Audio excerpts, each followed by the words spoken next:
G'day everyone, welcome back to my channel, and today joining me here is my wife Andrea LaGrue. So hello Andrea, how are you going? Great. Hello, Graham, and hello, everybody.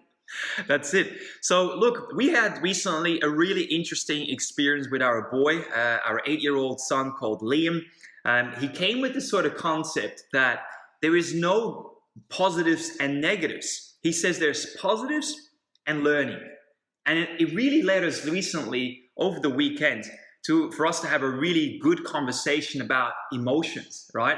We spoke about emotions and how there's not really positive and negative emotions. Really, we should see negative emotions as, emotions that guide us. And so take it away, dear. Like, what exactly could we share with our viewers right now about that? Yeah, so like you said, we had about 3 hour conversation, and the conversation led us thinking and exploring how we, sometimes go up and down, and we go really, really high up, some of us, and then we'll go really, really down. So, these are the areas that we kind of go into. So, like Liam said, there is winning or learning, and we looked at the emotions as the good, upbeat, energetic, positive emotions. They, give us a great experience, and that's what the life is about. It's about experiencing and creating and being positive and happy and loving, and love comes to it, right? But sometimes when things don't go our way, or something happens in our life that brings us bit down or flat, or we get depressed, or we get we get anxious. Certain situations keep us anxious. So it's a good idea to not to label those emotions as negative. And I know this can be quite challenging at times, but it's good to actually look at the emotions as learning. What is it? What is it? What am I actually taking away from this? What do I need to learn in this situation? So when we're in that positive and loving and kind energy, that is the right path. That is the path to the light. That is our natural way of being, which is towards the light, love, right? As soon as we deviate from that path and we experience anything that we call negative, we label negative, it's the other emotion that we feel a little bit uncomfortable. We might have a little bit of a butterflies in our stomach, or we feel down, or, it's the, excuse me, it's the part that deviates us from that light, path to light and path to love. And so that is where our learning comes from. And we were saying, okay, what do we need to learn from that? What do we need to learn from that specific situation, specific example? Which in a way, again, it can be seen as a positive too. Absolutely. Yeah? And it's So about whenever we stepping up. feel down or negative or whatever, it can actually be really a lever to take us to the next level. But we have to first recognize that it's giving us something good.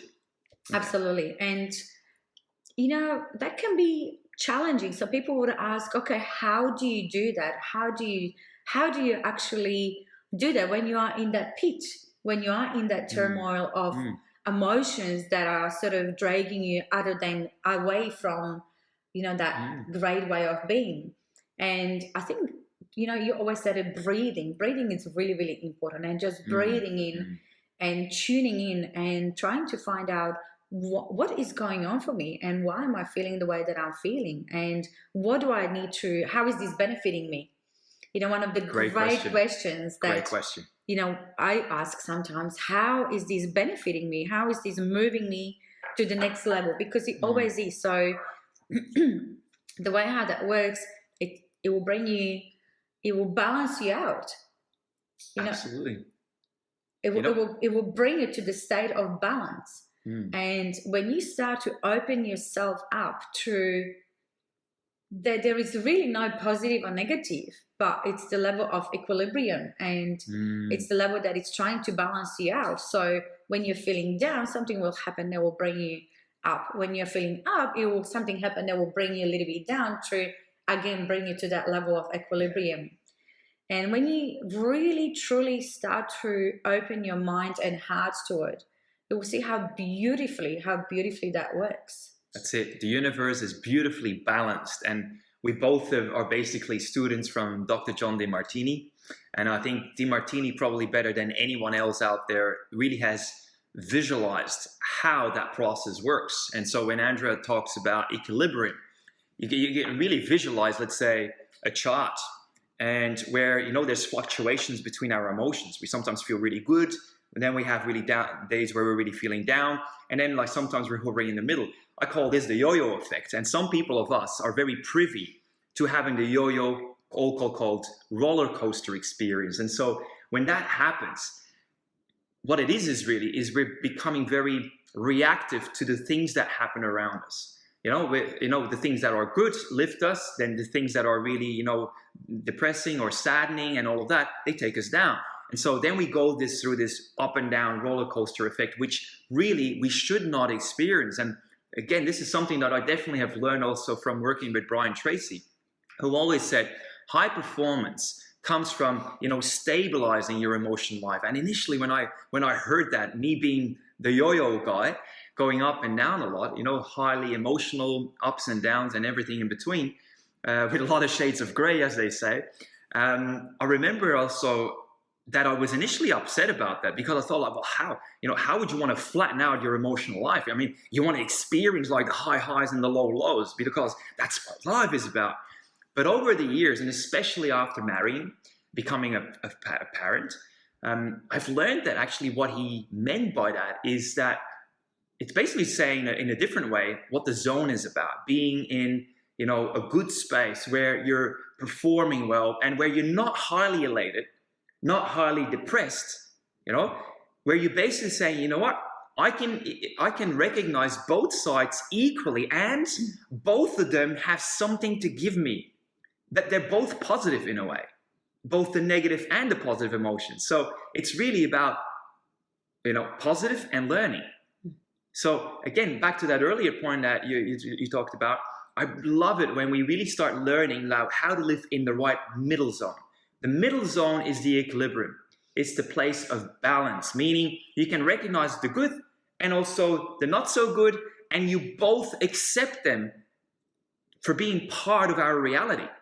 So you're not judging, for example, I shouldn't, it's not good whenever I feel jealous, or, jealousy is a natural thing. It's a human emotion that all of us can experience at some stage.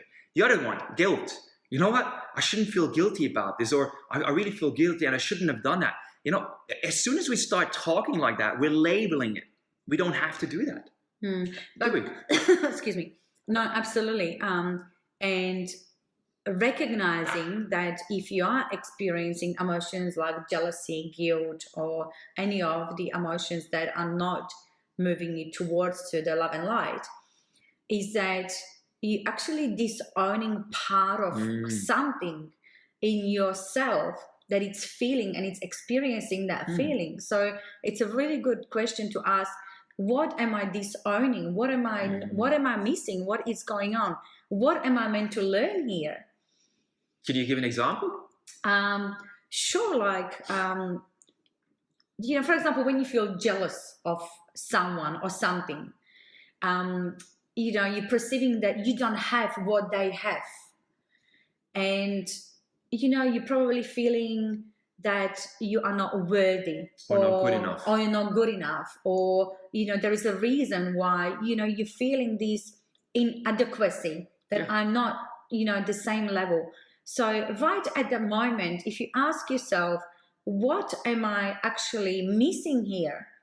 That can be a part of you, or there could be a part of you inside of you that you have not learned to love yet, to get you there where the other person is already. So the other person is basically helping you to recognize Absolutely. it. So they're a mirror. Absolutely. So it could be, for example, their confidence, or could be they are successful, or could be their, they do something better to what you perceive to what you do.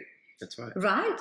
So, that what all they're showing you is that you can have that and you can do that too. Beautiful. You just need to elevate yourself to that level.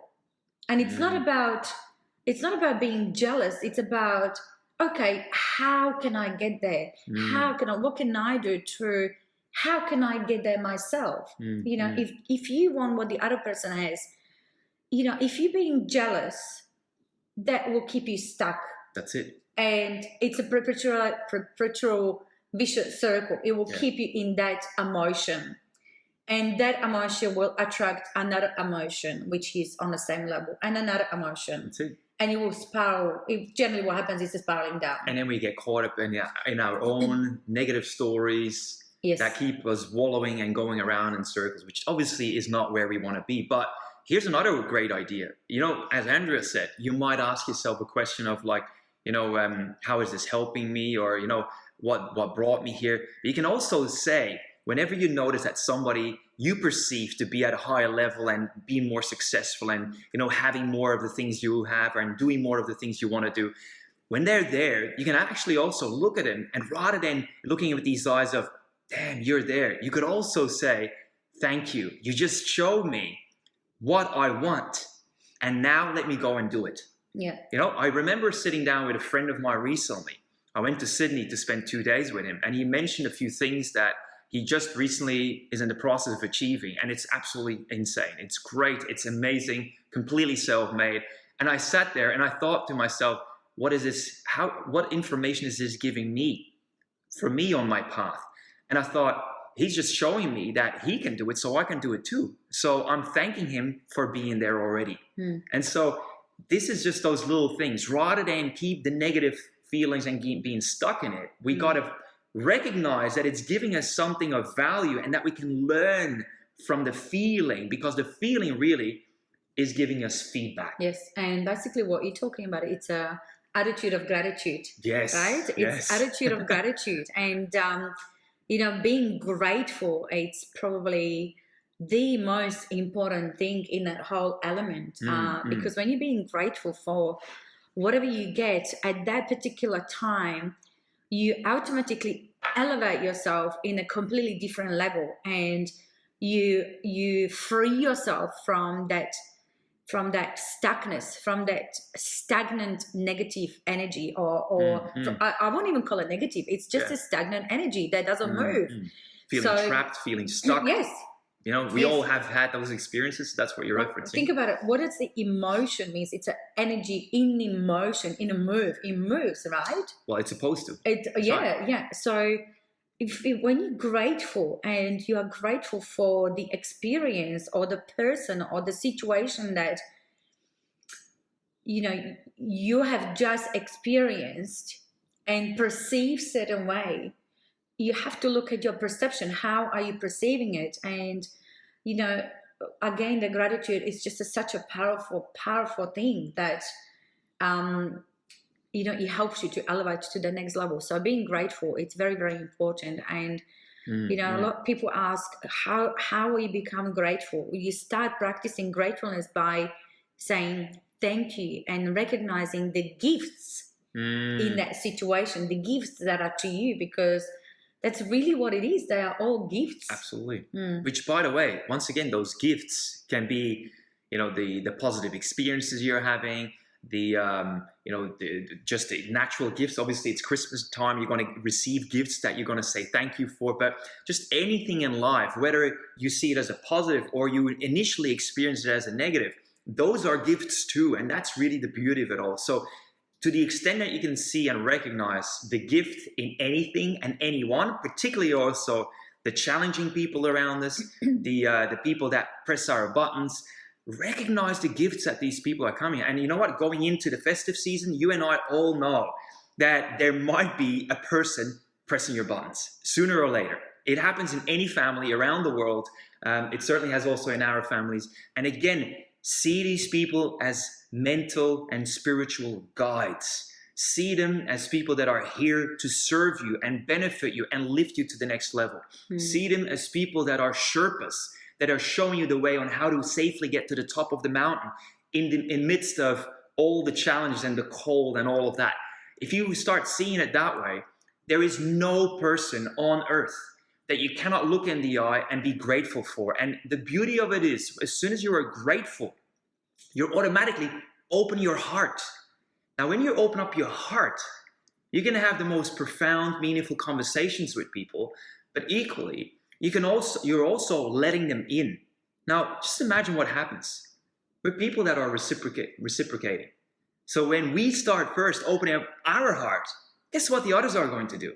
Sooner or later, they will too. And so rather than sometimes being stuck in that person treated me badly, they did the wrong thing on me, they did the dirty, again, that's a place where you can stay stagnant, as you said earlier, or when you can say, you know what, I'm going to move myself out of that negativity and I'm going to put myself back on the path of life, the path of energy, where energy is emotions in motion and where they're moving forward, they're propelling us forward, they're making us spiritually, mentally, and emotionally grow, right? And of course, also in our relationships with other people. And so that's definitely, in closure from my end at least, DeMartini has a beautiful saying that gratitude is the gateway to a loving heart. And a loving heart and gratitude are two of the 4 pillars of great healers and leaders. So if anytime you want to be a shining light, right, in the world, you want to be an inspiration to other people, you want to be, you want to make the most of yourself and become a great parent, a great friend, a great boss, a great whatever, spouse. If you want to do that, the 4 things you really want to practice and hone in on every day is, first of all, the practice of gratitude, which you just mentioned. The secondly is love. Find ways to love anything and anyone for any reason.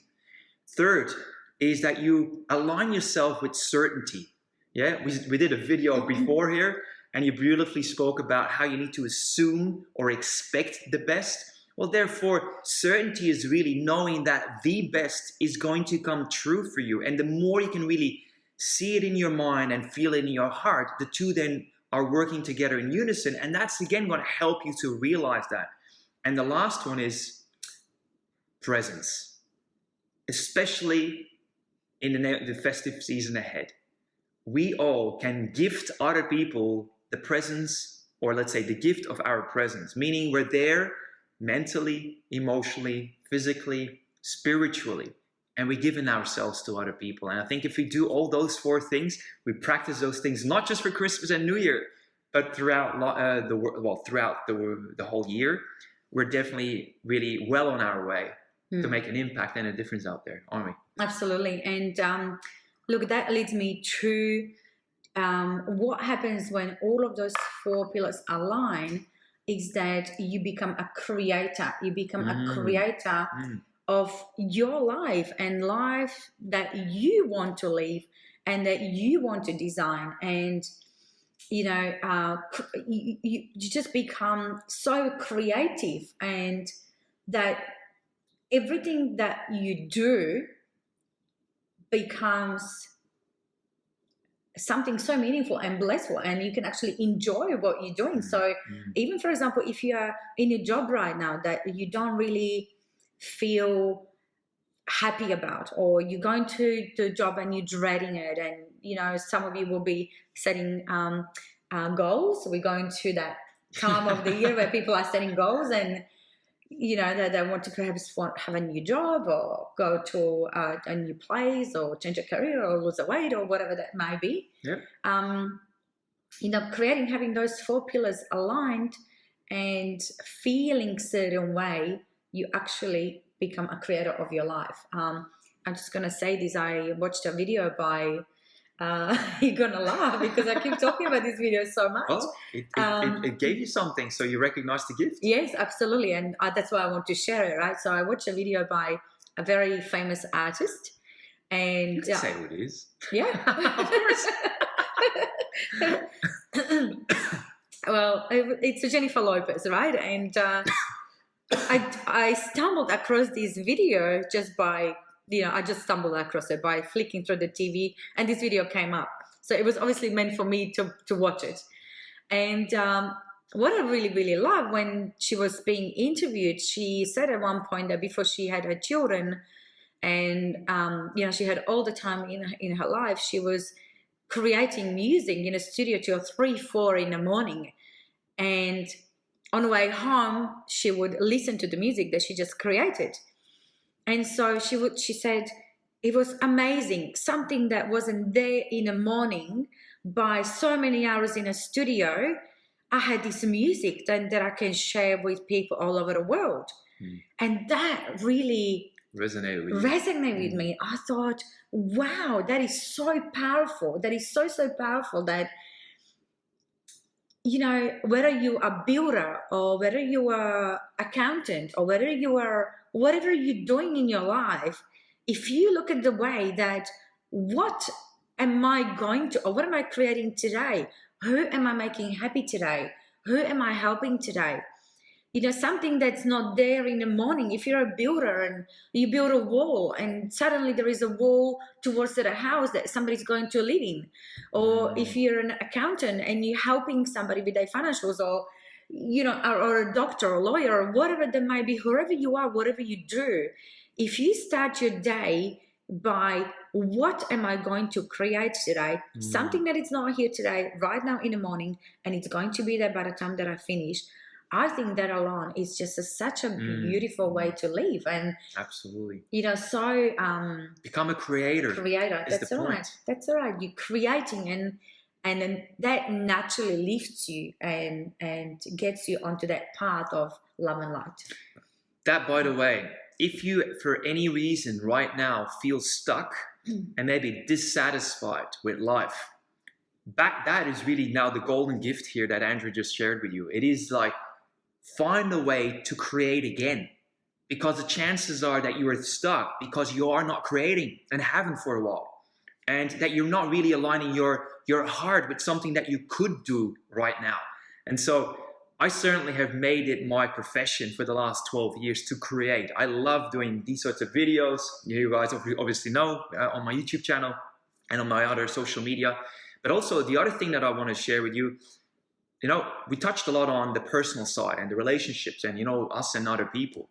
But I think also from an income perspective, I think it was Robert Kiyosaki who I actually had some sort of a similar epiphany moment with many years ago. And he said whenever that he wants to buy him something really nice, something really classy, costs a lot of money, he wouldn't just buy it like outright like that. He says, look, what can I create now that allows me to earn the extra money so that I can go and buy the Bentley or, you know, a flash house that I otherwise wouldn't have bought? How can I create something that is of value to many other people? Because the more people it is of value to, the more money it will bring you. And so if you start thinking again, right, materialistic and non-materialistic people and things, you know, and experiences, you start really thinking like how that creator concept can really lift you to the next level. And we certainly have been implementing that sort of thinking in our life, in our relationship, in our businesses, and so on and so forth. And like we just created a new business from nothing too. Why? Because it was, again, continuing the path for us to have more meaningful activity. Create the life that we want. Yes. Right? And the lifestyle that goes with it. That's right. And that's very important. So the whole creation, it's really, really important because it's moving you forward. And like Bram said, you can apply that to anything. You can apply that to, you know, building your riches. You can apply that to your relationship. But even small things on a day-to-day, like, for example, preparing a beautiful meal. You know, when you're cooking, you just think about the ingredients that you're putting there, and you know, just think about it. It wasn't there before, and it's there now. Spending time with your family, spending time with your loved ones, your children, making and putting a smile on that face. You know, you're creating something. So that that word and that concept of creation, it's very, very important, and I think that's a almost very important element of lifting yourself out from that whatever you might be experiencing right now that it's not serving anymore. Because there's two different states of being. One is where you allow yourself to feel stuck and wallow and go around in a vicious circle, which is called victimization. You're seeing yourself as a victim and other things outside of you, and people are doing stuff to you and you are undergoing it. That's victimization. We certainly have had our moments in life, and I would say certainly mine, which I still remember 12 years ago, was my biggest gift at the time. Right? It was just the experience I needed to really lift myself beyond and reinvent myself, so to speak, and put myself back on the path of life. But then there's this other side, which, again, if you go there, you see everything and everyone there to serve you. You become an inverse paranoid, as Jack Canfield says, whereby you see that the whole world conspires to help you, not hurt you. And so when you start using these little mind tricks, they really start helping you to see a different side of things, align you with gratitude, with love, with the light, and so on and so forth. And it just paves the way. So it's your choice, whether you are a victim or you are a creator. You are a victim of things and people around you and circumstances, or you are the own creator and initiator of the life that you want. And you see everything that happens to you for you, not to you anymore. Right? DeMartini, says like things happen for you, and they're not obstacles. You know, they're just things on the way rather than in the way. And so again, play around with the words. Make sure that the language you use in terms of your thoughts and what you say is helping you, not hurting you. Sure. I think that, you know, that's absolutely spot on. And I think that one step further to go to, it says that you are actually creator either way. You create either whatever positive, whatever experiencing you're experiencing, you creating it. So if you experiencing that victimization and, you know, that you know, how that perpetual wheel that you're spark on, is that a good way to get out of it is like, how are you creating it? And what do I want to create? Do I want to create this, or do I want to create that? How do I want my life to look like? And, you know, especially great when you have children. Like, children just teach you so much, Absolutely. right? And, you know, you got to think, you know, what kind of example do I want to be for my children, for my loved ones? What kind of a citizen do I want to be for, you know, people around me? What kind of an example what kind of a life do I want to lead to, you know, to show others that what's right and what is achievable and what you can actually create. That's my big word for today. Well, I think on that note, knowing how long we've been going for, this has been very much of a pleasure. It's a bit of a new thing that we wanted to try out, you know, following the 3-hour conversation on the weekend that actually was inspired by our 8-year-old son, Liam. Guys, we obviously want to wish you, you know, the very best for the festive season ahead. Thank you for, you know, following our journey, being part of this, you know, obviously for subscribing to this channel and the likes and so forth. And any thoughts or questions you have, guys, just post it below. We're here to serve. We're here to, you know, engage with you guys. And again, we want to wish you a Merry Christmas and a very Happy New Year. Merry Christmas, Happy New Year. Wishing all of you and your families only the best, and go and create the life that you want. There you go.